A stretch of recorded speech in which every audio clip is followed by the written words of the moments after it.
O pare, pwede ba tayo mag-usap? Kahit sandali lang, bago ka pumasok sa trabaho mo. Ano naman yung pag-uusapan natin pare? Gusto lang ako sabihin sa'yo pare. Narinig ko sa labas may kinikwento ka tungkol sa akin. Pare, wala akong kinikwento dyan sa labas pare. Nakikitambay lang ako dyan. Sinisira na naman ako ng mga kapitbahay natin dito O pare ko, hindi naman nila sasabihin sa akin yung wala kang kinikwento sa kanila Diba? Sisiraan ka ba nila sa akin?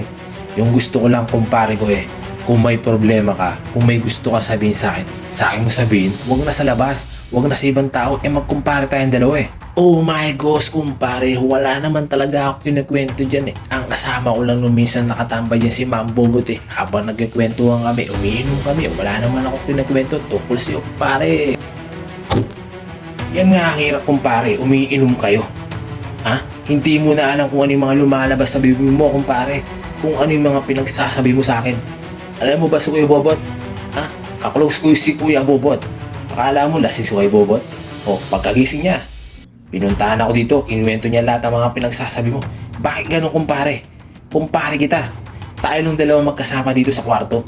Tayo lang ang magkumpare. Tayo lang nagtutulungan. Tapos may galit ka pala sa akin, kumpare.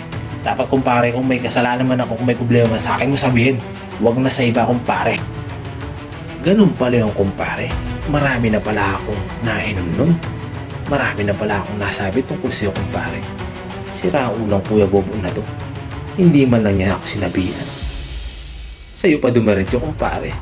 Kumpare, pasensya na kung may mga nasabi man ako masama sa'yo, kumpare.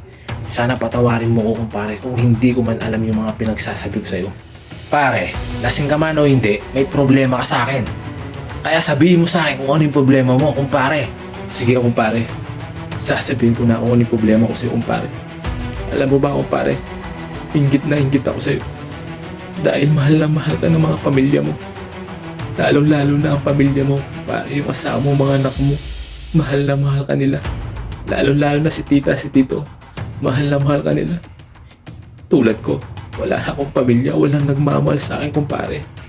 Alam mo ba, kumpare, hindi ako galit sa'yo. Inggit na inggit lang ako, kumpare, dahil may sarili kang pamilya, may pamilya nagmamahal, may nalalapitan ka. Tulad ko, wala na, kumpare. Kaya, patawarin mo, kumpare, kung ano may mga nasabi ko sa'yo. Tanda mo, pare, itinuring kitang kapatid. Itinuring ko mga anak mo at ang hinaanak ko, kumpare. Tsaka si tita, tinuring ko magulang yan, kumpare. Sana patawarin mo ko, kumpare. Inggit na inggit lang ako sa'yo. Wala akong galit sa'yo, kumpare. Patawad. Yung masabi sa'yo, kumpare, wala akong ibang inisip tungkol sa buhay mo. Alam mo ba kung ano yung inisip ko? Wala sa puso ko. Kapatid kita. Kadugo kita, kumpare. Kumpare, kahit anong mangyayari, walang iwanan. Kumpare tayo, magkaibigan tayo simula nung bata hanggang ngayon magkasama tayo, kumpare. Yung pamilya ko, mahal na mahal ka nila. Kilalang kilala ka nila, kumpare, hindi ka na iba sa amin. Kumpare, yun ang isipin mo. Magtrabaho tayo para sa kinabukasan natin, magkapamilya ka, kumpare. May sarili kang trabaho, may bahay ka, kumpare. Yan ang isipin mo. Ako nandito lang ako para sa'yo, kumpare, walang iwanan. Ipagtatanggol kita, kumpare. Kaaway mo, kaaway ko na rin. Tandaan mo yan, kumpare, kalimutan na natin ang mga sinabi mo. Ang mahalaga, okay tayo, masaya. Magkumpare tayo, pare. Tandaan mo yan, hindi kita iwanan, kumpare.